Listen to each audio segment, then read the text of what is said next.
This is Create the Next from ProCFO Partners, where every week we explore strategies and ideas for financial management and growth to help today's businesses put their financial picture in context. Welcome back to Create the Next. I am Chris Bentliff, and I'm here again with my friend Mike Durney. And Mike, it's been a minute since we've had a conversation. Welcome back to the show. And I think we've got an interesting conversation today around kind of organizational structure, and particularly where finance functions are concerned. And I'm really interested in your thoughts on this, partly because small to medium sort of market businesses might treat this differently, partly because where I am in the life cycle of my business might treat this differently when we've got maybe founders or executives wearing many hats, and partly because as we grow or we've got larger scale enterprise organizations, I think a lot of times there's a lot of silos, maybe a lot of departments, and I wonder what the tension between all of these different leaders or departments connecting can be. So I think there's a lot to unpack. So I don't know, let's start at the 50,000 foot view. What are some things that generally we should be keeping in mind organizationally where kind of this structure is concerned that often you see folks are getting wrong or maybe inefficient?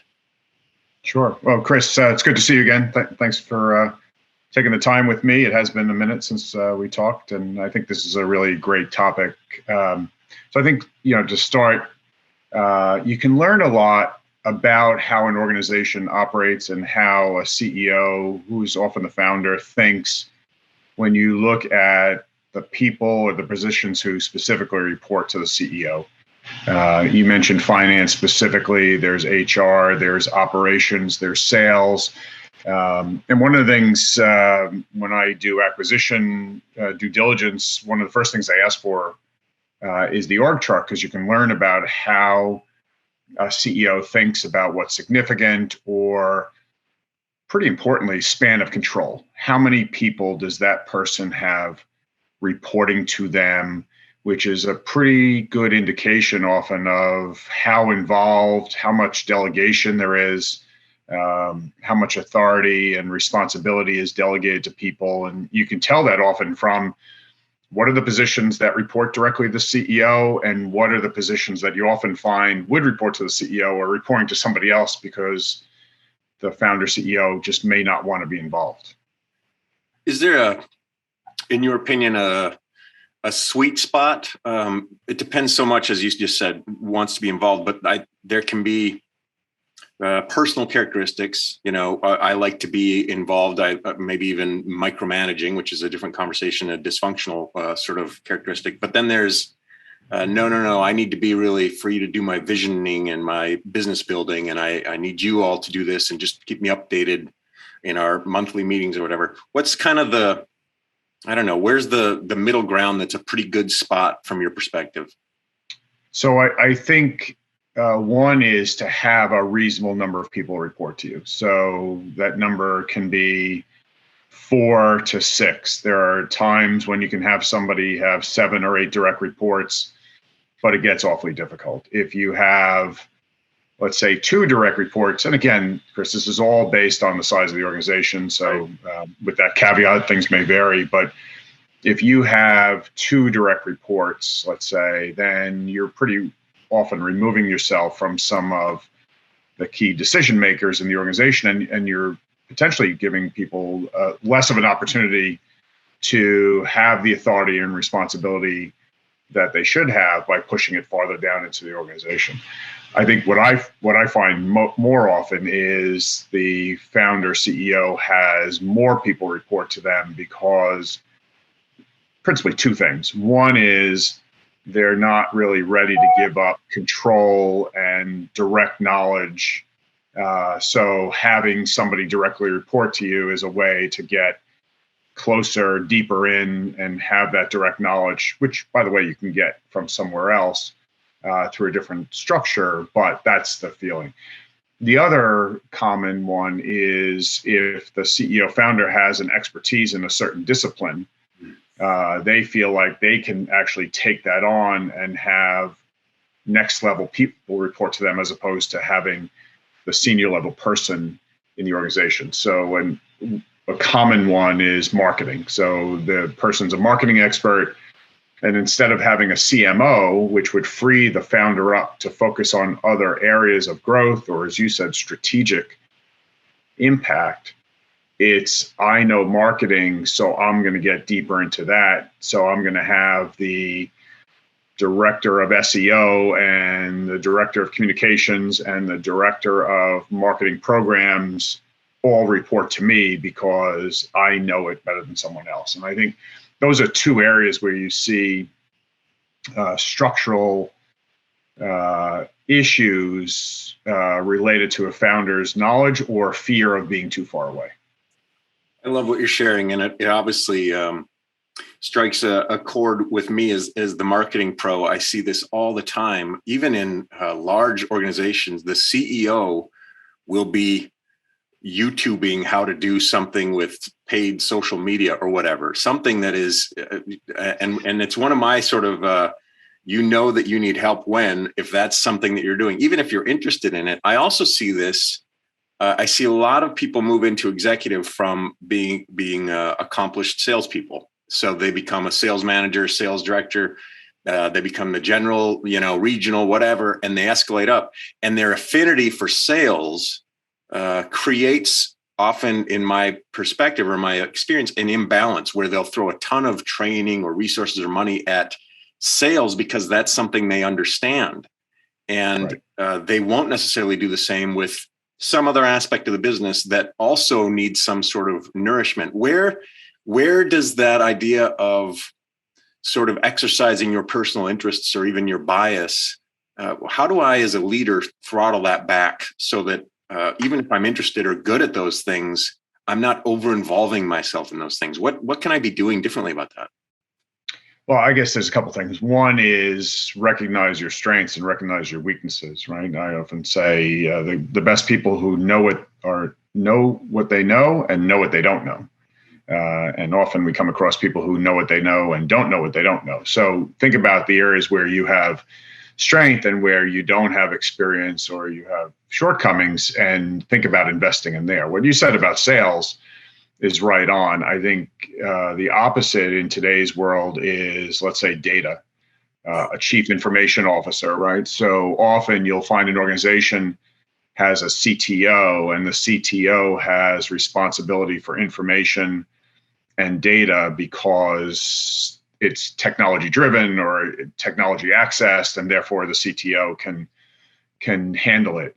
In some organizations, that's totally fine. But in a lot of organizations, especially now, as the need for data and the use of data continues to grow in running businesses, having somebody who has responsibility for data or a chief information officer should report to the founder CEO, because it should be at the same level as the head of operations or the head of sales or the head of marketing. But you sometimes find that's kind of buried under the tech person, who sits in the proverbial corner, although that's changing. But I think that's a common one.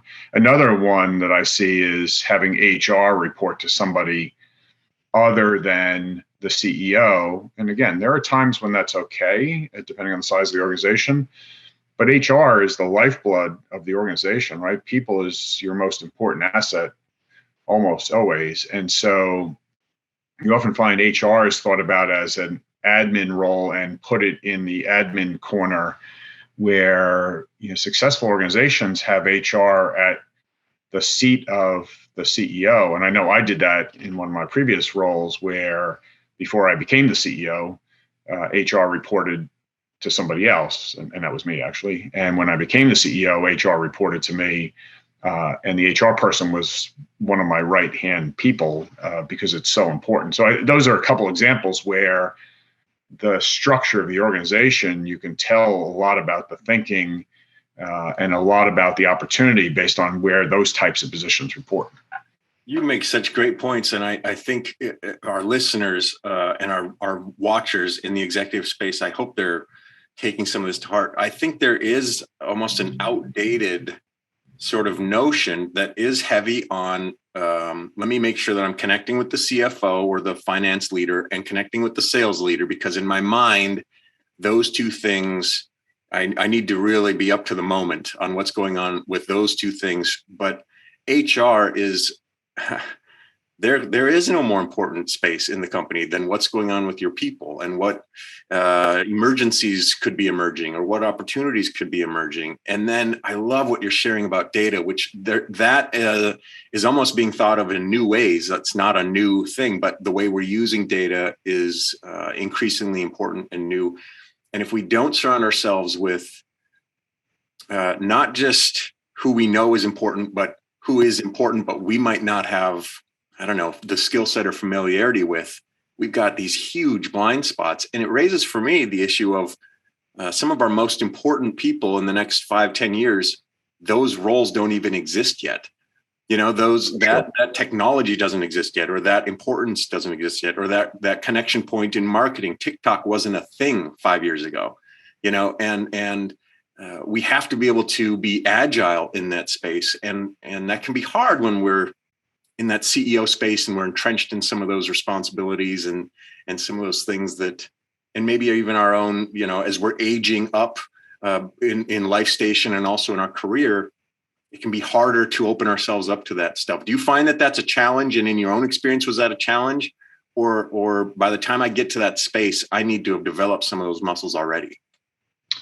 Well, I think the simple answer to the literal question is I think you have to have developed it. But the fact is we all have opportunities for growth and opportunities for learning, right? And one of the mantras of being a really good CEO is remembering that you have to continue to learn and not think that now I'm a CEO, so I know everything, right? So letting people understand that there's a way to learn and a way to take input is incredibly important. Back to the data example, and I think this is what you're hitting on, is you think about how that's evolved, you know, when data became important, whenever that was, for help in managing your business and creating products and services around the business, there was the person who kind of was created to be the data warehouse person, right? So that was an administrative function to some extent, not to minimize it, but it was incredibly difficult and challenging to build repositories of data and make sure their usability.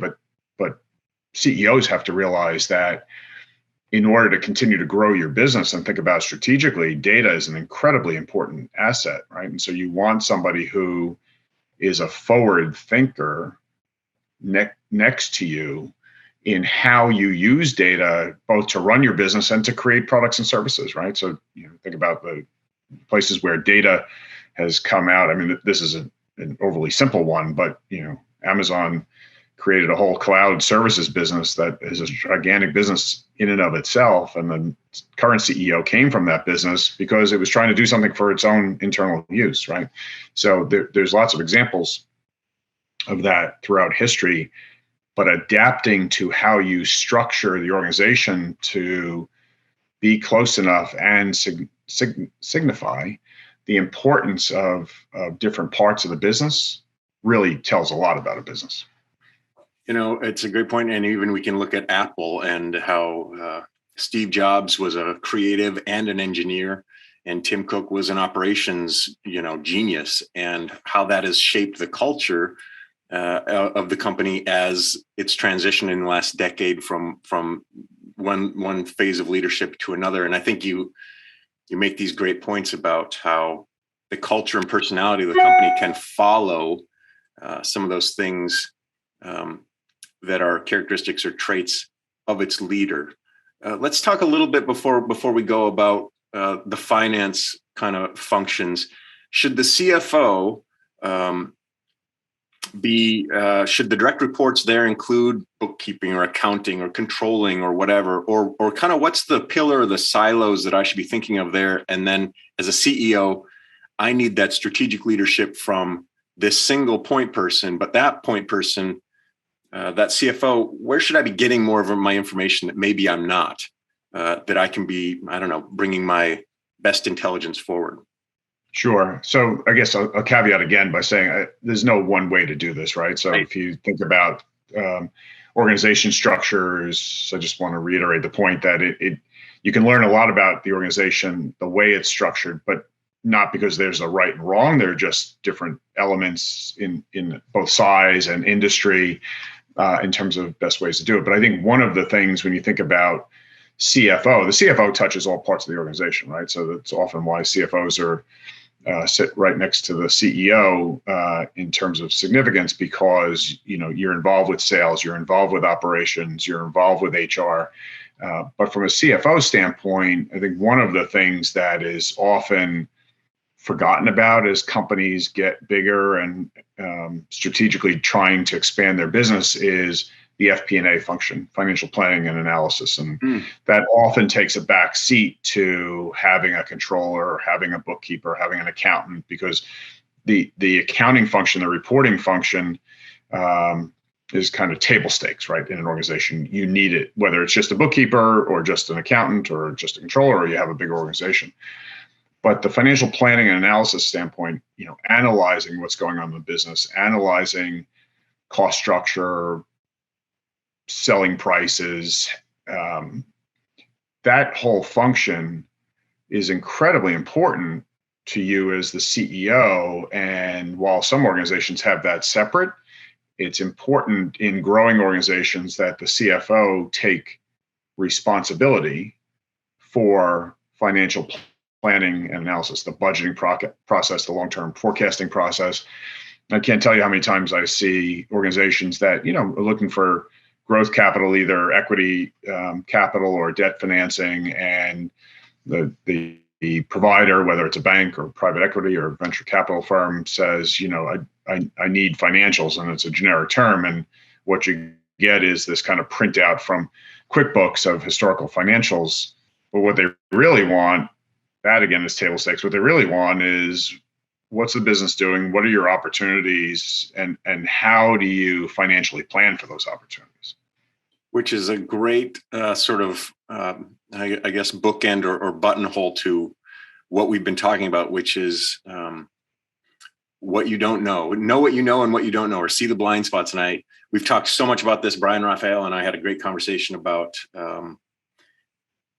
what to do with all those reports and what they mean, and how to read between the lines and what they are, and that is what the company's leadership and visioning needs, not just piles of spreadsheets and rows with charts and graphs that don't necessarily indicate the future. It takes that mindset and that expertise to be able to see and say and recommend what that is. And that's got to be true across the entire organization. Your HR leader can see between the different data points. Your sales manager, your marketing person can see between the different data points and say, here's what I think that means we should be doing.